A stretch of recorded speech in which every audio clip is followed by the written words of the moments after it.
muraho neza. Ni Florier Wezabira ya mwana wa Paul. Ndi hano rero kugira ngo mbasobanurire ikibazo nahuye nacyo muri ino minsi. Ni byinshi twagiye duhura nabyo ariko byinshi byabayeho. So njyewe rero nagize ibibazo, igitekerezo cyo gushaka umugore, hura n'umukobwa turaganira, mubwira yuko nifuza yuko yazambera umugore. Arambwira ati nanjye nakubera wambera umugabo. So ikintu cyabayeho ni amakosa, ariko nanone njye numvaga atari amakosa kuko numvaga ni umuntu mukuru, kandi ndi umuntu mukuru, ntabwo nazana umugore ntashoboye inshingano z'urugo, ntabwo nazana umugore ntashoboye kubaka urugo. Ariko ikintu cyabayeho, umugore yaje mu buzima bwanjye, nteranya n'inshuti, nteranya n'abavandimwe mu buryo ntabasha gusobanura, mvuge ngo yarambwiye ngo nguriya, ariko yankorera gutuntu, namwe murabizi muri abantu bakuru, ku buryo ancomekanya n'abantu. Ibazeho umuntu ageraho akwangisha ababyeyi. Ibyo twarabirenze, ndavuga ati okay, niba udashaka ababyeyi mu rugo iwacu, n'ubundi ababyeyi ntabwo aribo banyubakira, ninjya mbakumbura nzajya kubasura, si ngombwa ko baza hano. Muzi ibintu byose byabayeho, twagize gutya duhura n'ikibazo, video ijya hanze yacu cyo turi mu gikorwa cy'abantu bakuru, ariko mu by'ukuri iyo video yabaye intandaro y'ibintu byose. Umugore ntabwo yongeye kunyumva, umugore ntabwo yongeye kunyubaha, mbese video yayigize icyitwazo n'ikikango cyo kumbwira uko nitwara kose, umaze kwiyereka nukora ikintu icyo cyose nzagufungisha. So nagerageje uko nshoboye, shaka inshuti, mfite manager wanjye witwa James, aba muri Amerika, yaramaze iminsi aba mu Rwanda.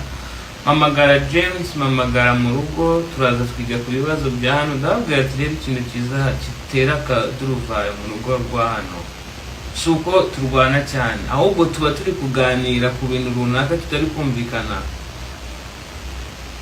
umugore akavugira hejuru nk'aho ari gutabaza. Nkamubwira nti ariko kuki cyo kuvugira hejuru, wajya uvuga gake niba ushaka ko dukemura ibibazo, ukareka kuvugira hejuru. Ibyo byose twarabirenze.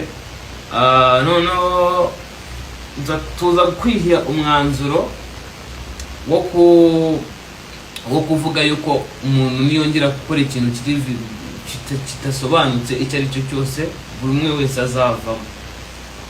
Vava njyewe nagiye ku kazi nk'uko mubizi ko kuririmba. Ngeze ku kazi ntahurira n'ibibazo, challenge z'akazi zarizo zose, bigera mu masaa 9 naramuhamagara, ariko mu by'ukuri nta rundi rwango nari mufitiye, ntari nsinzi aho musize, nari ndi gukoresha buryo kibushoboka ngo ntahe. So kandi urabizi ko gufunga ari mu masaa 8. So rero amasaha yadufatiyeho nkiri guperforming. Icyo gihe rero yarampamagaye, ndamwitaba, ariko ntinumva afite uburakari bwinshi bwo kwita nshaka uburyo ndaza ngeze mu rugo nsanga afite uburakari bwinshi. Ndamubwira ati ariko se uba wibuka ko njyewe iyo mvuye hano nari ngiye mu kazi? Ese njyewe nari ngiye mu kabari? Ese mbese mbwira ikintu nari ndimo. Arasara, biba ngombwa bya bindi nababwiraga byo kuvugira hejuru. Ndamubwira ati ariko ukeneye mani kujya uceceka ukavugira hasi. Ubwo nari ntangiye kujya nkeka ko ibintu nta kongera gutongana. Ubwo mwanzuro dufashe ni uko umuntu uzongera gukora ikintu cy'ubugoryi agomba guhunda umwanya undi. Ubwo nanjye ikintu nakoze, nahise mfata inzu ndayifunga, ndagenda njya ku irebero. Ngiye ku irebero, ngeze ku irebero, umuturanyi barampamagaye ati ariko se kuri kwimuka? Ati njyewe se ndi kwimuka? Turi kwimuka. Ndababwira ati njye ntabwo ndi kwimuka, urabona hano hari ibintu hano harimo imitako, ibiki, bitanda, ibintu byose yaratwaye. Ndangije numva nimva nkamusanga ahantu, ibyo bintu yatwaye, ibyo bintu biri kuba ku kanya turaza kurwana, kandi niturwana amategeko arabizamo, sange ni njyewe uri kubiryoza.